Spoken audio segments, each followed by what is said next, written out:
Just a reminder to those of you who are coming on now that our goal is twofold: to listen and understand so that we can hear in a new way. And then second, reflection that leads to action. So I would remind you about the post-session worksheet that we're asking everybody to fill out. You're not going to be turning that in, but at the end of this, the idea is that those of us who are in different congregations will gather together at some point and go through our worksheets and decide what is next for the action piece. How are we called to do something now that we have listened to each other for several weeks? What is God calling us to do with our new knowledge? If you weren't here last week and don't know what I'm talking about, I'm going to show you real quickly. If you go to our website there and then you click on the Wednesday night Bible study tab, right here is what we're talking about. This is where we will post. There's the video from last week, along with last week's handout. Here are all of this week's handouts.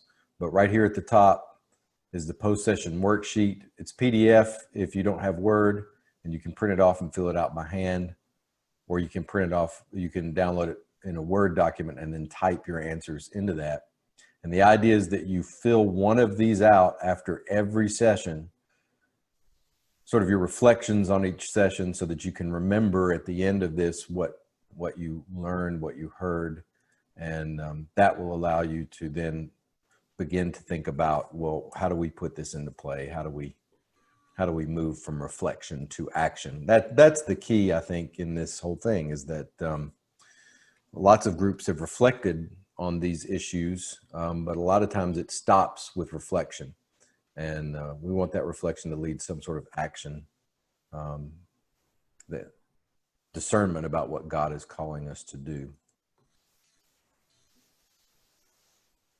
And again, a reminder on Zoom, for Zoom people, that you're automatically muted when you come into the to the class. And so in a little bit, if we ask for feedback or answers or any of that kind of thing, you will have to actively unmute yourself.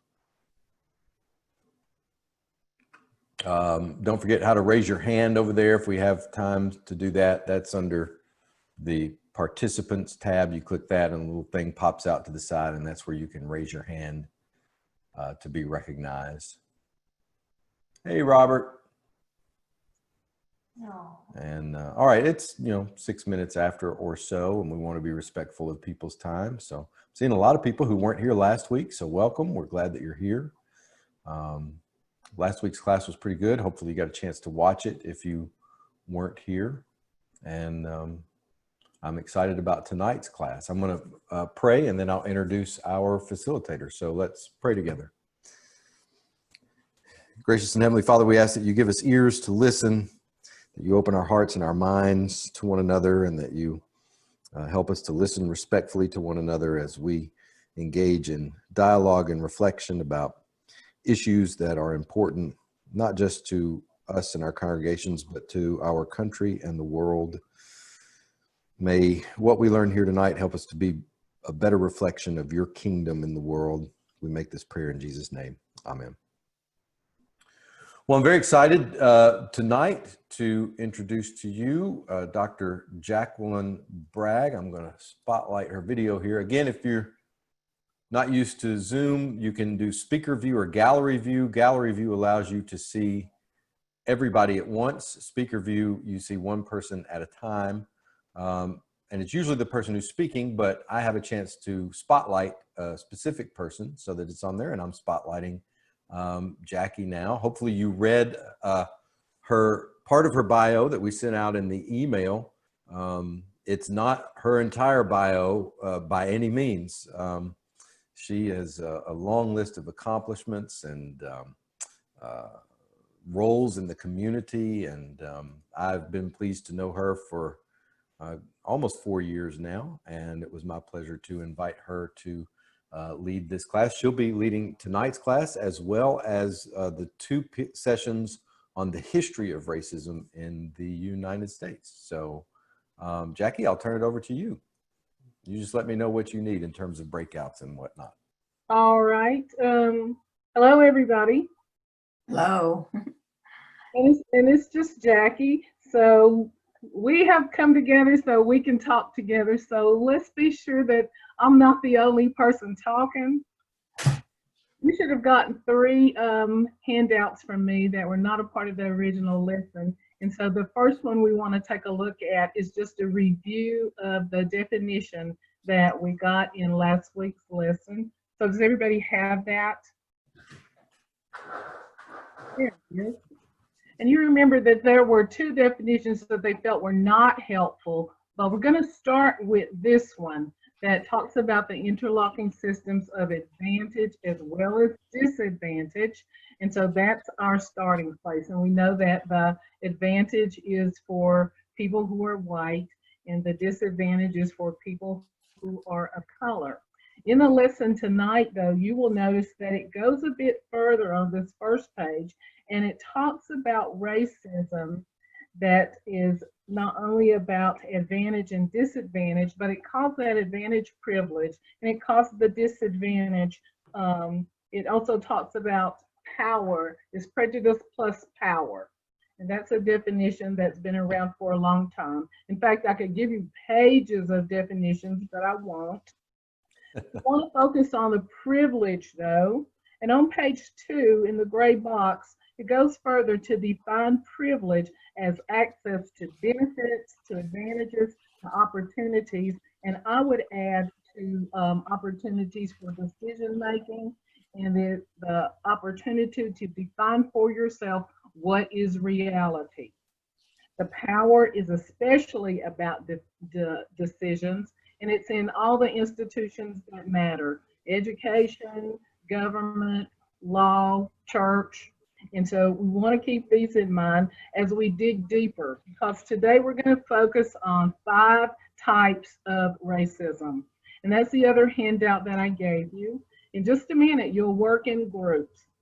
And you'll notice that they've given you some general definitions and some generic kinds of scenarios. But I gave you a scenario sheet, in fact, to give you a jumping off place.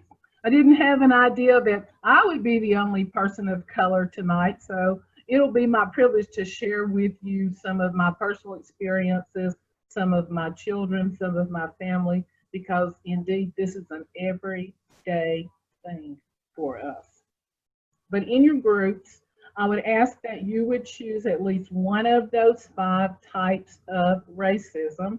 You can choose interpersonal and personal, that's one. You can choose cultural, you can choose structural, institutional, you can choose internalized, you can choose environmental, but choose one, come up with your own definition, and at least one example, and then be prepared to say how that type of racism is detrimental to society. So if you're ready and you're accepting this challenge, I'm assuming because you are present. So we're going to talk and we're going to listen, and we're going to talk about the challenges and the opportunities, especially as Christians when our context is church and beyond in all the other places where God has us. Are you okay with that? Yep. Sure. Yes. All right. And Kim, if you'll put us in groups, and let's take about 20 minutes and no more than that, so that we can hear from at least one group from each type of racism, what you defined, what your example was, and what your detriment to society was. Okay, I'm opening the rooms now. All right, we're ready. We're all back. Is everybody back? I think they are. I think everybody's here. All right, then let's just start at the top. If your group chose individual and personal as the racism type you were going to define and give us an example and talk about the detriment to society, would you go ahead and share with us what y'all decided? Did anybody's group choose that? Nobody chose. Remember that you have to unmute yourself to speak. Okay. Everybody's muted when they come in. Are we supposed to say unmuted unless we're speaking? I mean, muted.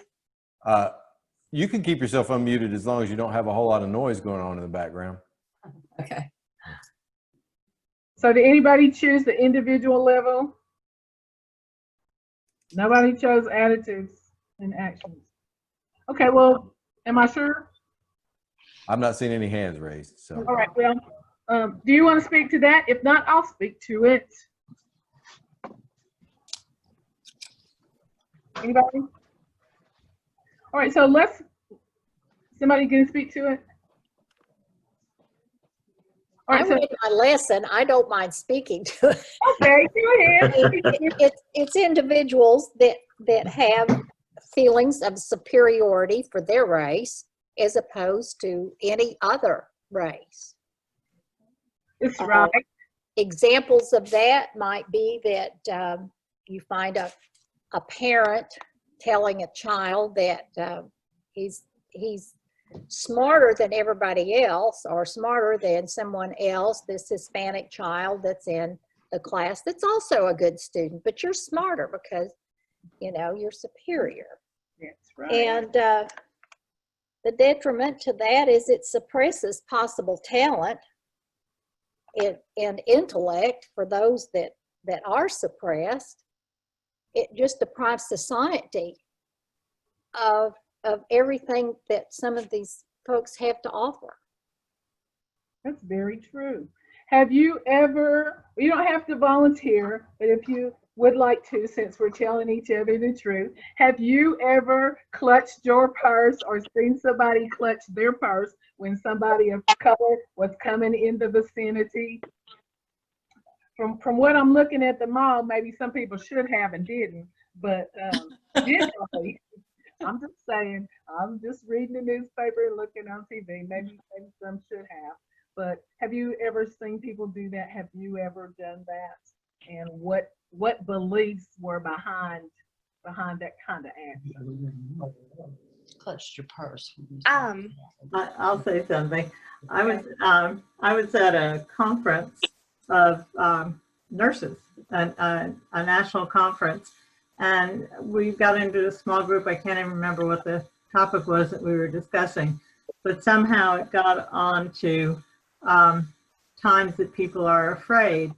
And there was a woman there who said, anytime I'm on an elevator and a black man gets on, I get off. I get off as soon as I can. And I was just shocked. And she said, she said, I know it's irrational, but I'm just so afraid. But you understand that that's about socialization, don't you? Yes, absolutely. Exactly. We come into this world without being socialized, and the people who love us, and I'm telling you, like I said to my group, if your mama says it, grandmama says it, it is one of the hardest things to unteach, because the people who loved you taught you what they considered to be right, and you internalized that. Remember when we were kids, or when you were kids, when we were kids, we played some games that on one level we knew were racist. Remember we played Cowboys and Indians? Mm-hmm. What always had to happen?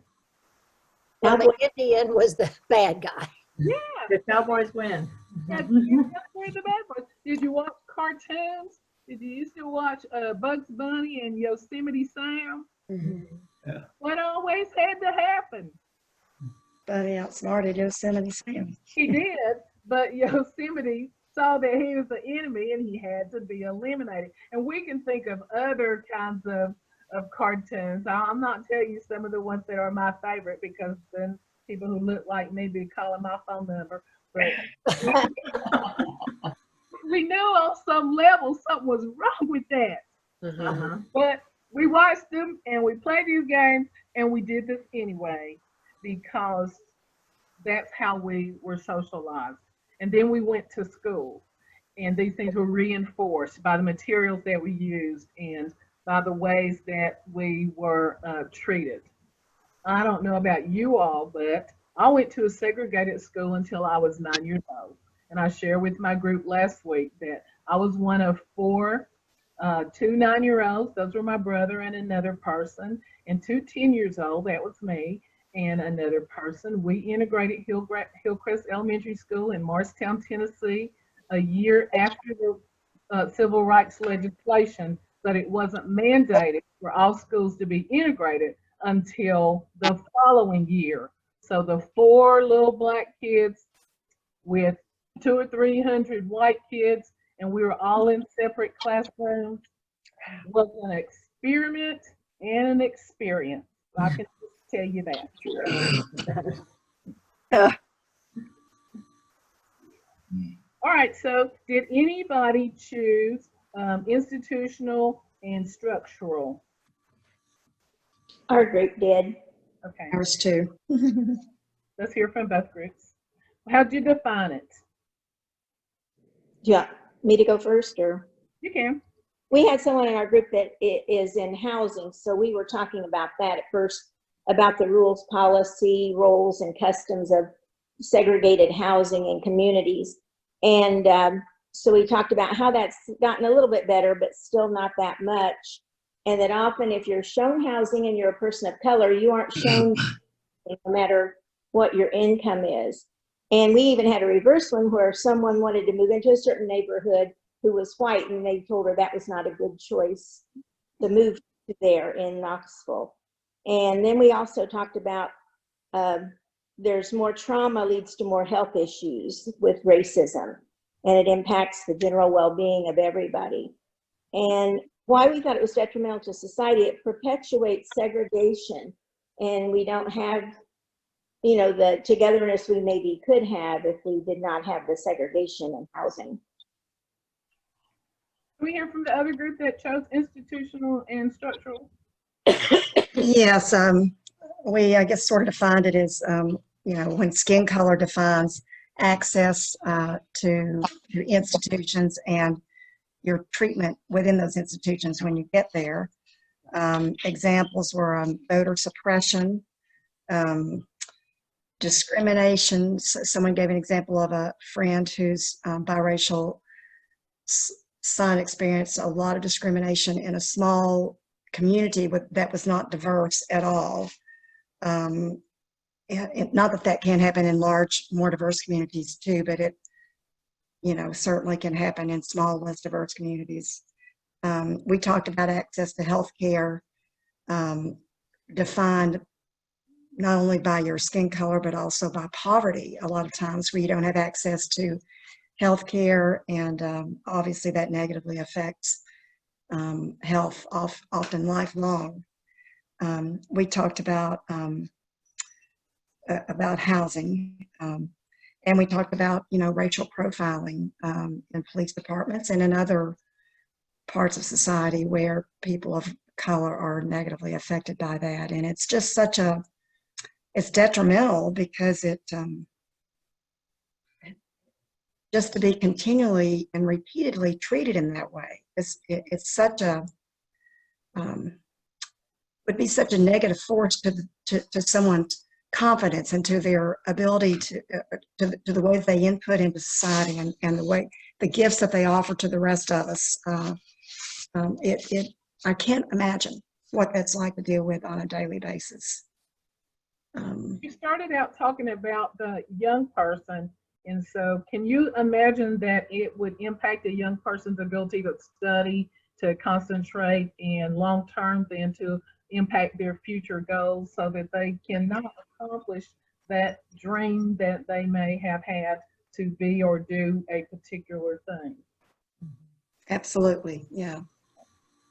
Thank you. How about a group that chose the cultural and societal racism type? Did any group choose that? Nobody chose that? Anybody want to speak to it? Okay, then I'll speak to it. Let's say that for a definition that social and cultural has to do with our norms, what's normal in terms of language, music, art, values. For example, if someone asks you to define what a family is, many people have learned and been acculturated to say that a family is a nuclear family that has grandparents, a father, a mother, and siblings living under one roof. And we know in this culture that family can be defined in a whole lot of different ways than that. I'm trying to decide whether I'm going to tell you this one or not, and I think I'll just tell you some. My daughter, who is a master's in arts, works for a museum and all of that, has said that she is often complimented. She works there now in Norfolk, Virginia, works there now, and members of her board have said to her how well she speaks for an African American woman. Oh my gosh. And she has me as her mother. So she's had to have this, dual lesson about speaking in the vernacular and not speaking in the vernacular, depending on where you were. So that did take her to a place that she had to collect herself from. But these are the kinds of things. What about who's beautiful? See, that's cultural, that's society. Who's beautiful? Forever and ever, Miss America, Miss Tennessee, Miss whoever, did not look like anybody diverse. So I guess now people are considering more things. I remember seeing Time magazine some years ago where they considered the most beautiful person in the world to be a person of color. I don't know whether we go from one extreme to the other, but these are just examples. So the detriment to society is putting everybody in the same box and then making a judgment that's a negative judgment if you don't meet the standard. And this goes back to colonialism, imperialism, where the standard is European and white. And anything that deviates from that is abnormal and unacceptable. And so that is hard to take on a daily basis. And when that happens all the time, one of the detriments to society is that it creates a society where people don't trust one another. That's all I'm going to say. Jackie, Uh-huh. do you consider that the jokes that people tell are part of the culture? Oh, And I'm thinking about the Kentucky Fried Chicken joke that one of our legislator said about another. yeah, he said that to Rick, didn't he? And he had to back up. And I read his apology, which was made me question it. But just like other groups, yeah. But we don't know what their relationship is with one another. Right. And if we will tell each other the truth, there's some ways we talk when it's just us that we don't talk when it's us and other people. And so, but that's a place we need to move from. And so that's a challenge. That's a really good example. Thanks for sharing that. I also wanted to bring up toys. Oh, go ahead. Go there. So we have this one here. He's not a toy, but we buy toys, and even now, even in 2020, when you go down the toy aisle, there are a few persons of color reflected in the toys that we buy. I know that Crayola has changed this recently, but as recent as my childhood, I remember a peach colored crayon being labeled flesh, Yeah. which of course for me as a child made sense because that was my skin color, but I could suspect that would have a huge impact on people of color. Well, Crayola has the 21st century because not only do they have crayons that the whole pack is a variety of flesh colors. So I could find mine in there and you could find yours in there and everybody from one extreme to the other can find theirs in there. And then there are paints. You know how the kindergarten teacher has students make portraits of themselves during the first week or so? Yes. So now The let's outline. choose the paints that match their complexion, and they can put that on there. And they really do love that. I taught kindergarten some years ago, along with 100 other things that I've taught. And so the kids really do like that. And they know the difference, and they're okay with it. It's not a big deal at 4, 5, and 6 until they leave school and go back to that context of socialization where that may or may not be cool. Anybody else that choose the culture one? Okay, how about the internalized racism category? Did anybody choose that? Oh, goodness. Surprise. Nobody? Shame on us. That was the hardest one. I know, I was surprised anybody would choose it. Did anybody choose it? Nobody? My group didn't want to. Thank you for telling the truth. We're here to tell each other the truth. Well, let's start with the definition. Okay, we have said that the standard that is set is European American. And not only is the standard set, that standard's communicated in every institution that we're all a part of. It's in school, it's in government, it's in education, it's in politics, it's at the doctor's office, it's everywhere. And so when targeted people, when people of color start to believe the party line, they start to believe what people say about our color and our character and our intellect, and we start to believe that, then a couple of things happen. It negatively impacts us in society because it causes some of those health issues like depression and anxiety and worry. And it causes us to not only distrust people who don't look like us, this cuts across class in the Black community and in the Black family. In fact, I've been in the group that's been called bourgeois and a whole lot of other things that start with a B. But it's because the perception is that they believe what they've been told. I wasn't raised like that. My father said, whatever you want to do, you can do. I'll help you do. And, you know, so I actually believed that. But I know a lot of people were told because of the color of your skin, where you live, how you talk, the resources you have access to, you'll never be anything, never go anywhere, you know, that whole thing. And so as a race then, we have internalized racism to the point that we not only put each other down, that we have negative feelings that we act on.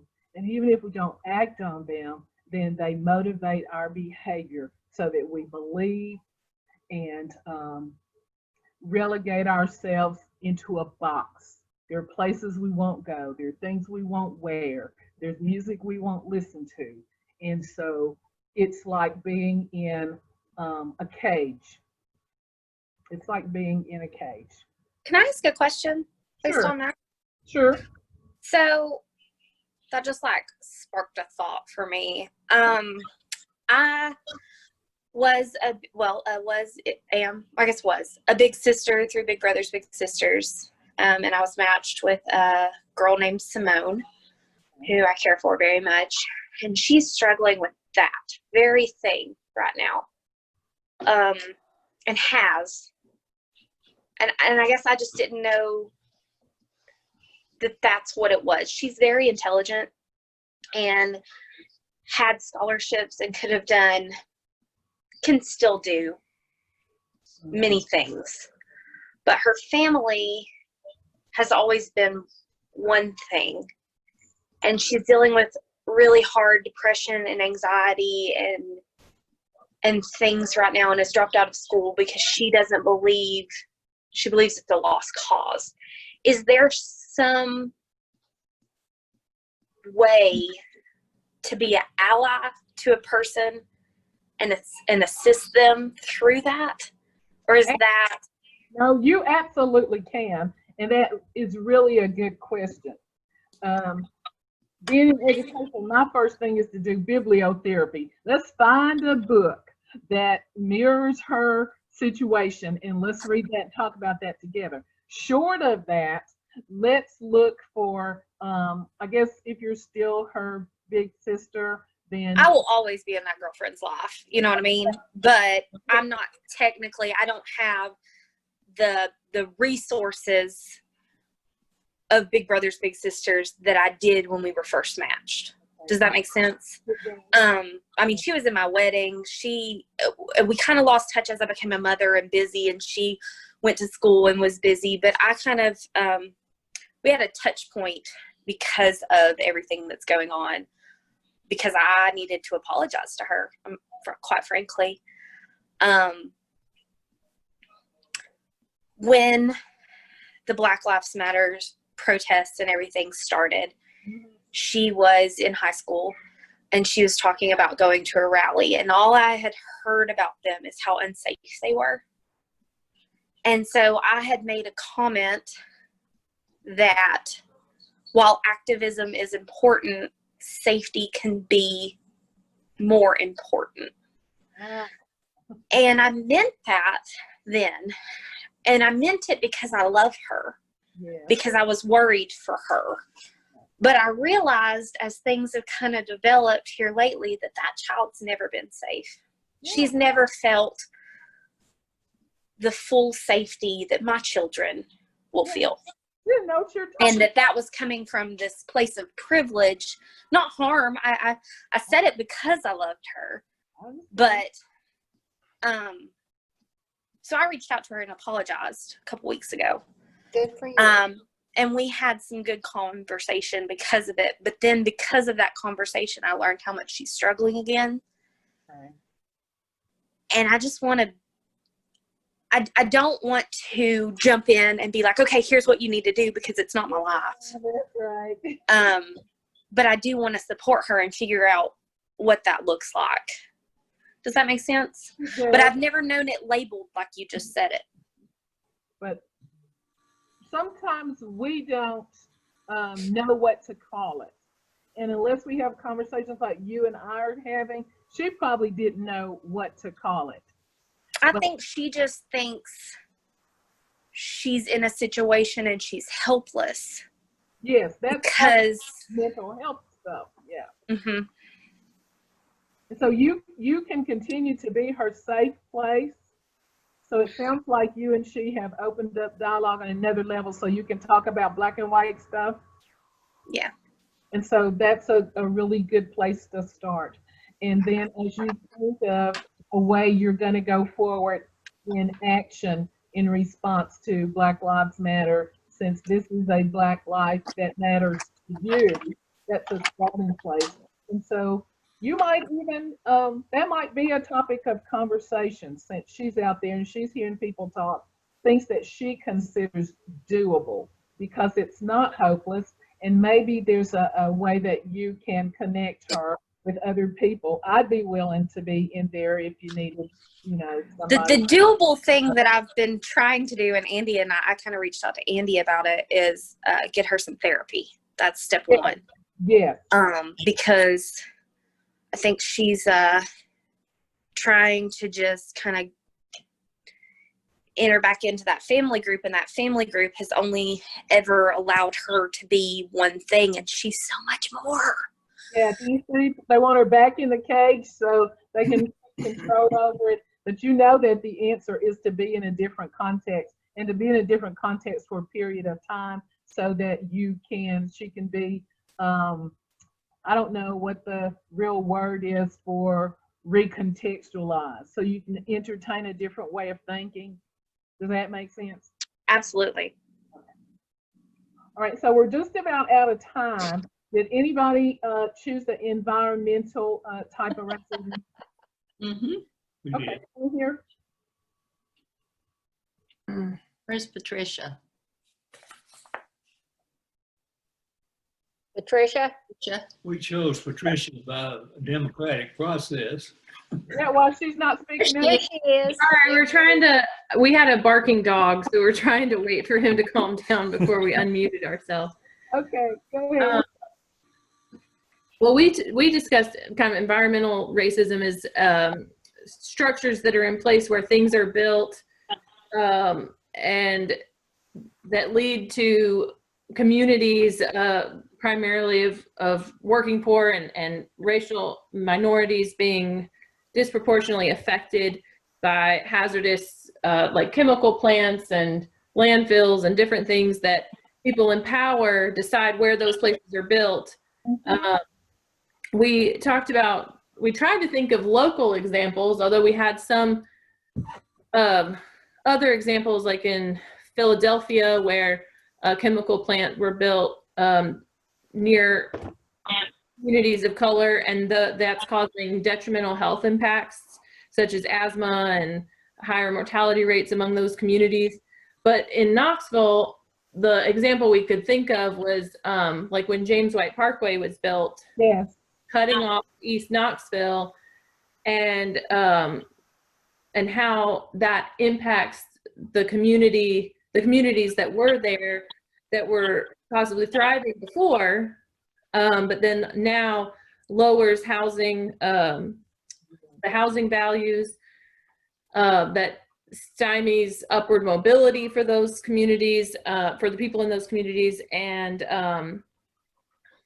trying to think what other example. Less infrastructure. Those are good examples. In fact, some of the places you mentioned wiped out a whole community of Black businesses that were thriving some years ago. Yes. Including the original church that I attend now. So can you tell me, you've said how it impacts those communities. Can you tell me what the detriment is to society as a whole? Well, I mean, we talked about a number of things that that you're having a more health impacts for those communities, which then influences how they are able to contribute to society. It provides more, or it leads to more food deserts and almost more segregation, which is a problem because we need diverse points of view in order to grow and be more whole human beings. We need to be able to have inclusive, more inclusive influences, personally, I think, to grow as a society. And so by cutting these communities off and silencing their voices and literally killing them, it's so true.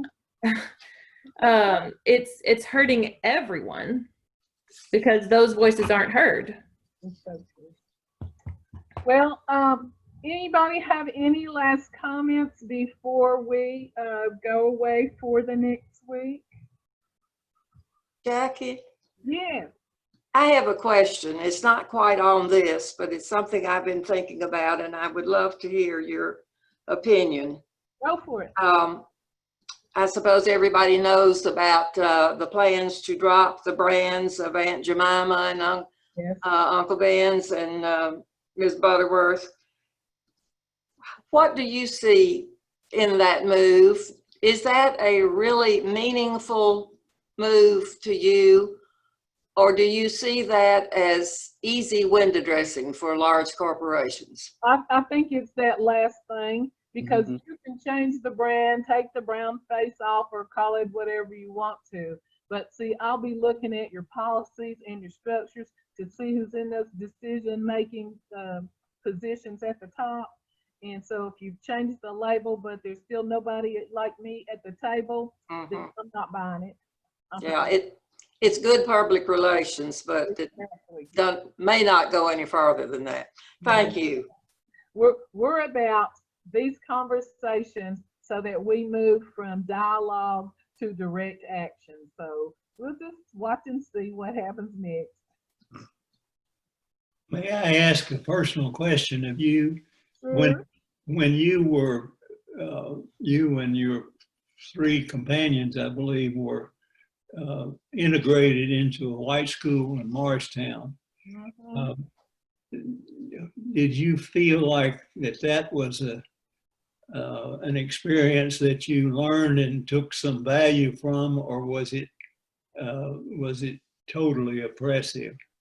Well, it was both, and because it was my first being volunteered. You know, my father was an educator, and my mother was the director of a social service agency, and so actually for me and for my brother, and I've lost touch with the other folks, it was here's how you do this, because after that we have been the first in so many things that if we walk into a room and we're the only Black person in it, like tonight, it's not new.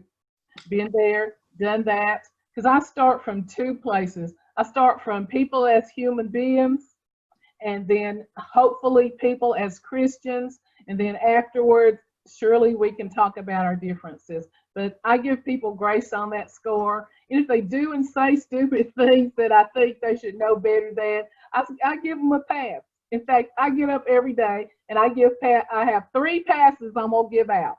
So if somebody does something to me, it's like, okay, strike one, that's your pass for the day. And I don't internalize it, because sometimes I believe that if they had an opportunity to talk with people like me, then maybe there'd be some difference, or at least they would know better. And I suspect that we stay in our little segregated holes and we don't make an effort to get out because it's uncomfortable. And so it is what it is. And so I'm used to it, but it was horrendous. Classmates used to come up to us and hit us on the arm and say, does it wipe off, and can I feel your hair? Or sometimes they'd feel your hair without asking, and just intrusive stuff like that. I think we picked up our books every day after school where somebody had knocked them on the ground and was waiting for us to fight. But I'm not trying to get hurt, so I'm not getting ready to fight you, and you're not getting ready to hit me and all of that kind of thing. So it was kindergarten for the rest of my life. But you see, I went to Southern Baptist Theological Seminary, right? Yes. That's just me and a whole bunch of white boys. But let me tell you this, and then I will stop talking. The first semester I was there, first class was Hebrew, because I didn't know any better than to take something like that, never having a language in my life. They didn't tell me about study guides and all this other stuff. They didn't invite me to their study groups. So, you know, you don't know me, but I'm determined. It's like, you know what? I can do this by myself. So I did. Next semester, we're in line registering. They put one of their friends up to ask me what grade I made last semester. And so I told them, I said, I made an A just like you. Don't you know that after that, those boys and I were cool? If I were to see them right now, they'd holler at me on the street like I was kin to them. So you just have to get in there and, you know, take the first step. And I'm that one. So Kilchurch was my kindergarten. Good for you. All right. Well, Tim, I'm done, because if you don't turn this off, I'll keep talking. So I'm going to stop now. Okay.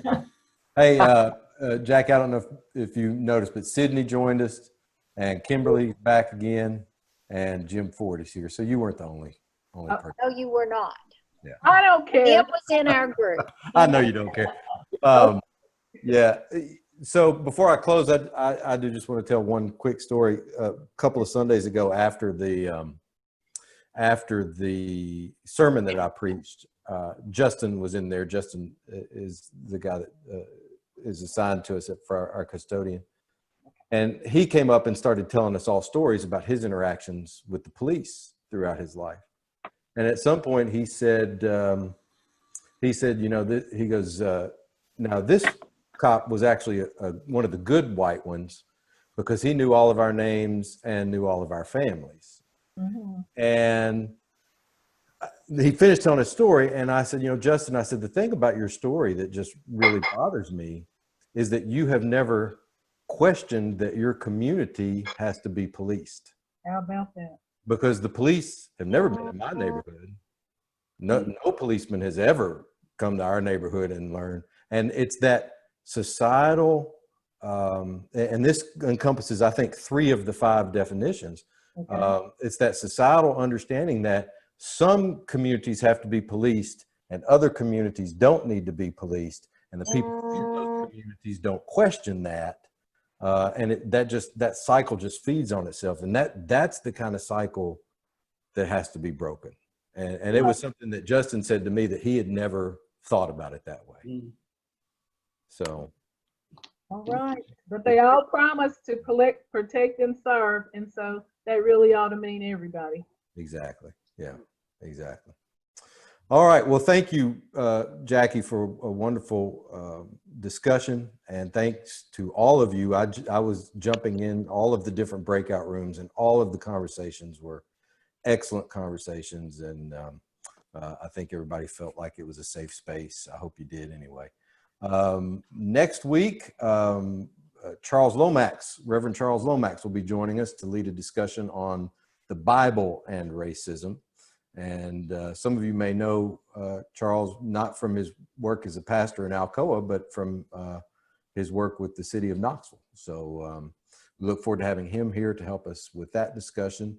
The handout is already up on the website under the Wednesday night Bible study. Tomorrow, this video will be posted by tomorrow along with the handout on the homepage. But you'll also, if you just wait for the email, you'll get the handout in the email next Tuesday when you get the link. So, all right, I'll pronounce the benediction. Go in peace to love and serve the Lord. And it's good having you all here. Thank you for being here tonight, and enjoy the rest of your evening. Thank you, Jackie. Thank you, Jackie. Jackie. Very good session. Thank you. Thank you. Thank you. Great session. Thanks, Jack. for your Yes, leadership. Night, John Boy. That's great. Good night, everyone. Who said that? I'm John. That's hilarious.